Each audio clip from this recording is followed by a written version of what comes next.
رضا مدنی صاحب کی والدہ ماجدہ مرحومہ مغفورہ رحمۃ اللہ تعالیٰ علیہ کے سارے ثواب کے لیے، اور پھر ان کے ساتھ ان کے والد گرامی کا سالانہ ختم پاک جو ہے وہ بھی منعقد ہے۔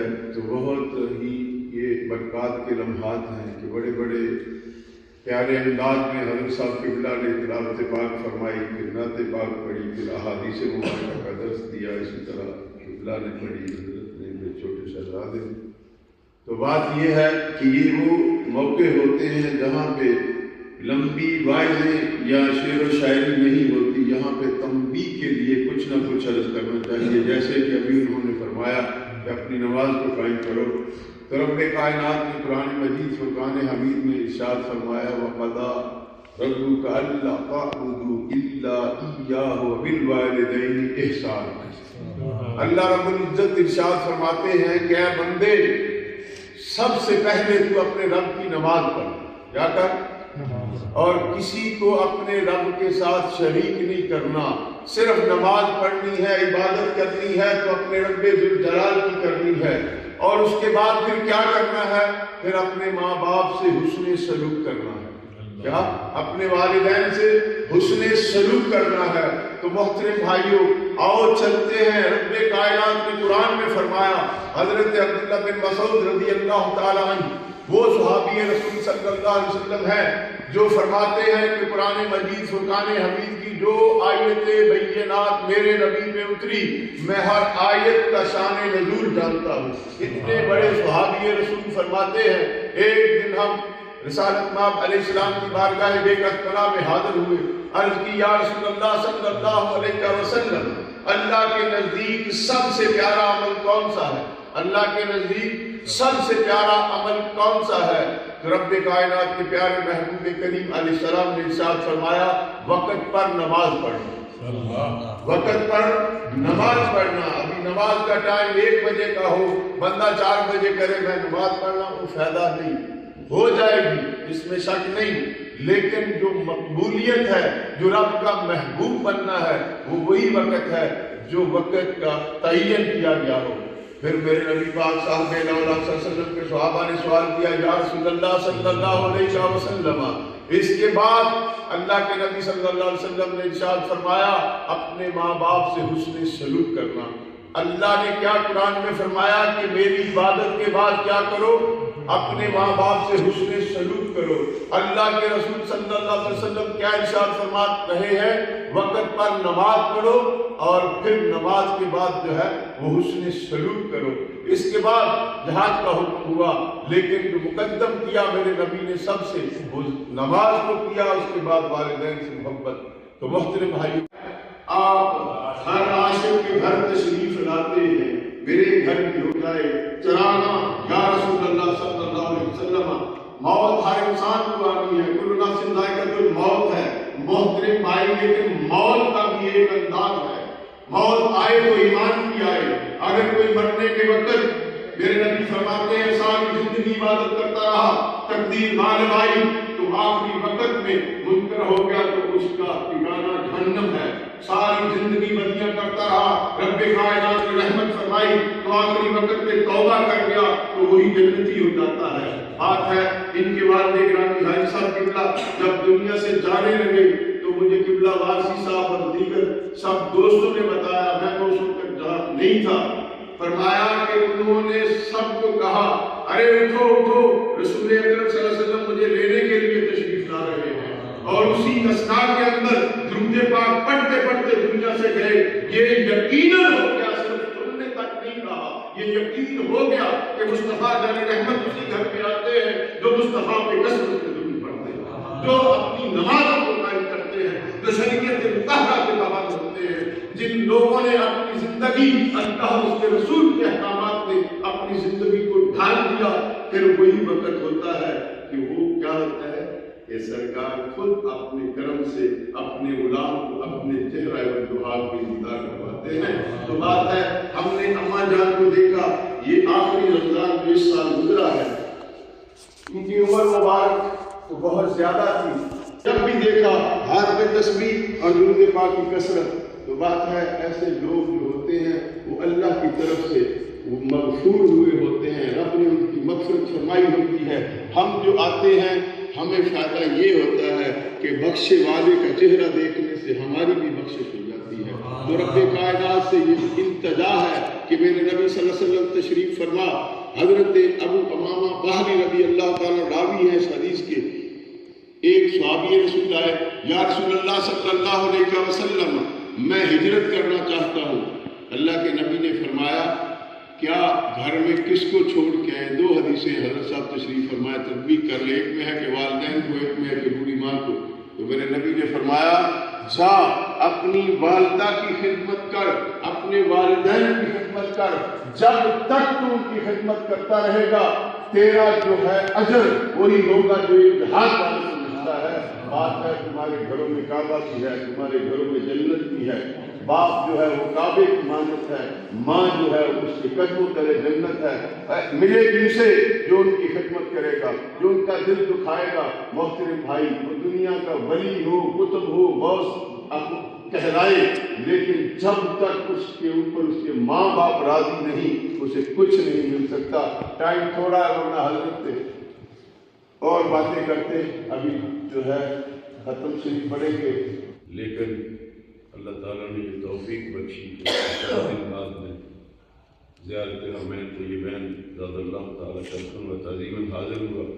جب عمرے کیے تو اللہ کے فضل سے والدہ کے لیے، میرے والد صاحب کے لیے اور دیگر جتنے بھی میرے بھائی ہیں، سنگی ہیں، اماں ہیں، سب کے لیے وہاں کے نام لے کے فریاد کیا۔ ان عمروں کا بھی ثواب جو ہے اس میں ہم شامل کریں گے، کیونکہ ہم نے جگہ جگہ ہم کو یہ کیا۔ سید الانبیاء والمرسلین اما بعد فاعوذ باللہ من الشیطان الرجیم، بسم اللہ الرحمن الرحیم۔ یا ارحم الراحمین، یا ارحم الراحمین، یا ارحم الراحمین رب۔ اے کریم اللہ، جو کلام پاک پڑھی گئی ہے، اللہ کریم جہاں جہاں سے بھی جو بھی تحفے آئے اللہ کو قبول اور منظور فرما۔ آمین۔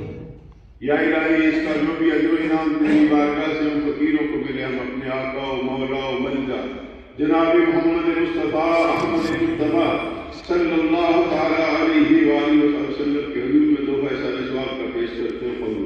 آمین۔ حضور نبی کریم رب الرحیم صلی اللہ تعالیٰ علیہ وآلہ وسلم کے وسیلہ جلیلہ سے جمیع انبیاء علیہ السلام کی پیاری بات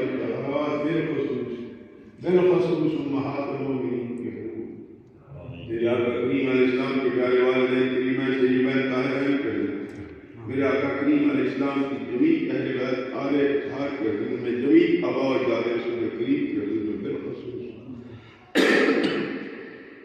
بالخصوص میرے آقا کے پاک شہزادیوں اور شہزادوں کے حقوق میں، بالخصوص میرے آقا کی پاک شہزادی جناب سیدہ طیبہ طاہرہ زاہدہ عابدہ نیکرہ منورہ جناب سیدہ خاتون جنت سلام اللہ علیہ کے حضور میں، جناب سیدنا علی کرم اللہ وجہہ الکریم کے حضور میں، جناب سیدنا امام حسن مجتبیٰ، جناب سیدنا امام حسین شہید کربلا رضوان اللہ تعالیٰ علیہ مجمعین و صلوات اللہ علیہ مجمعین کے حضور میں یہ تحفہ اثار ثواب کا پیش کرتے ہیں قبول۔ آمین۔ میرے آقا کریم علیہ السلام کے جمیع صحابہ اکرام، جمیع صحابیات بالخصوص خلفائے راشدین حضرت سیدنا ابوبکر صدیق کے حضور میں، حضرت سیدنا عمر فاروق کے حضور میں، حضرت سیدنا عثمان غنی ذو النورین کے حضور میں، حضرت سیدنا علی کرم اللہ وجہہ الکریم رضوان اللہ تعالیٰ علیہ مجمعین کے حضور میں یہ تحفہ اثار ثواب کا پیش کرتے ہیں قبول۔ آمین۔ حضور نبی کریم رب الرحیم صلی اللہ علیہ وسلم کے وسیلہ جلیلہ سے جمیع اولیاء کرام، سلسلہ انبیاء قادریہ چشتیہ سہروردیہ نقشبندیہ، کوئی بھی عزیز و کار اس دنیا سے رخصت ہوا، ان سب کے حضور میں یہ تحفہ اثار ثواب کا پیش کرتے ہیں قبول۔ جمیع مومنین و مومنات، مسلمین و مسلمات کے حضور میں یہ تحفہ اثار ثواب کا پیش کرتے ہیں قبول۔ بالخصوص ہمارے محترم مکرم جناب بھائی عزیزم محمد رضا مدنی صاحب اور جناب محمد آفتاب حسین صاحب اور محمد اورنگزیب صاحب والدہ ماجدہ کے حضور میں اور ان کے والد گرامی کے حضور میں یہ تحفہ اثار ثواب کا پیش کرتے ہیں قبول۔ الہ العالمین، وہ تیری بندی اور تیرا بندہ ساری زندگی تیرے محبوب پہ درود کی کثرت کرتے رہے، اپنے بچوں کی اعلیٰ تربیت کی کہ ان کے بچے دین کی خدمت کرتے ہیں، کہیں مساجد کی خدمت کر رہے ہیں، کہیں مالک کائنات مساجد کی خدمت کر رہے ہیں، کہیں مدارس کی خدمت کر رہے ہیں، کہیں یتیم اور بیواؤں کا سہارا بن رہے ہیں۔ اللہ ان کی ساری نیکیوں کا صدقہ ان کی والدہ ماجدہ اور ان کے والد گرامی کو جنت میں اعلیٰ اور مقام عطا فرما۔ جناب رسالت مآب علیہ السلام کی شفاعت کبریٰ نصیب فرما۔ اماں جان کو جناب سیدہ طیبہ طاہرہ زاہدہ عابدہ ننگرہ منورہ جناب سیدہ خاتون جنت سلام اللہ علیہ کے قدمین شریفین میں جگہ عطا فرما۔ بابا جی کو حضور علیہ السلام کے قرب میں جنت میں جگہ عطا فرما۔ یا ان کے والدین کو جنت میں راحتیں نصیب ہو، ان کی قبروں کو بکا نور بنا دے۔ یا الہی تو کریم ہے، تیرے محبوب کا فرمان ہے، جس پہ تو راضی ہوتا ہے اس کے لیے اس کی قبر میں ہی جنت کی کھڑکی کھل جاتی ہے، جس سے اسے میٹھی اور ٹھنڈی ہوائیں آتی ہیں۔ اماں جی اور بابا جی حاجی صاحب قبلہ کو اللہ پاک کو جنت کی پیاری ہوائیں نصیب فرما۔ یا الہی جو امت مرحومہ آج کی اس گھڑی تک دنیا سے جا چکی، اللہ ان سب کی بخشش و مغفرت فرما۔ یا الہی تو کریم ہے، اپنے فضل و کرم سے جو زندہ ہے ہم سب کو نماز پنجگانہ پڑھنے کی توفیق عطا فرما، قرآن کریم پڑھنے کی توفیق عطا فرما، قرآن کریم کو سمجھنے کی توفیق عطا فرما، قرآن کریم کو سمجھ کر اس پہ عمل کی توفیق عطا فرما۔ الہی مسلم کی بیٹی کو عزت و آبرو سے جینے کی توفیق عطا فرما، مسلم کی بیٹی کی عزت و آبرو کی حفاظت فرما، بیمار مسلمانوں کو شفا عطا فرما، گرفتار مسلمانوں کو حلال و طیب و طاہر روزیاں عطا فرما۔ اے الہ العالمین تو کریم ہے، جو بیمار مسلمان ہیں اللہ ان سب کو شفائے کاملہ عاجلہ عطا فرما، اور بے اولاد مسلمانوں کو نیک و صالح اولاد عطا فرما۔ تنگ دستوں کی تنگ دستی دور فرما، قرض داروں کو قرضوں سے نجات عطا فرما، پریشان حالوں کی پریشانیاں دور فرما۔ اے الہ العالمین جن گھروں میں اولاد نہیں اولاد عطا فرما، جن کو اولاد عطا فرمائی انہیں مالک کائنات اپنے ماں باپ کا ادب و احترام کرنے کی توفیق عطا فرما، گستاخ اولادوں کو حیا و ہدایت عطا فرما۔ اللہ پاک تو کریم ہے، اپنے فضل و کرم سے ہم سب کا خاتمہ ایمان پہ فرمانا، ہمارے وطن عظیم پاکستان کی حفاظت فرما، دشمن اسلام کی حفاظت فرما، میرے محبین و متبصرین اور اولادوں پہ اپنی رحمتوں کا نزول فرما۔ الہی دار اسلام کے ساتھ جو مومنین ہیں ان پہ اور ان کی اولادوں پہ اپنی رحمتوں کا نزول فرما، ان کے رزقوں میں ان کی عزتوں میں برکتیں اور وسعتیں عطا فرما۔ یا الہی جب تک جیے تیرے پاک محبوب پہ درود کی کثرت کرے، جب دنیا سے جانے لگے تو لبوں پہ ہو لا الہ الا اللہ محمد رسول اللہ صلی اللہ علیہ وسلم برحمتک یا ارحم الراحمین۔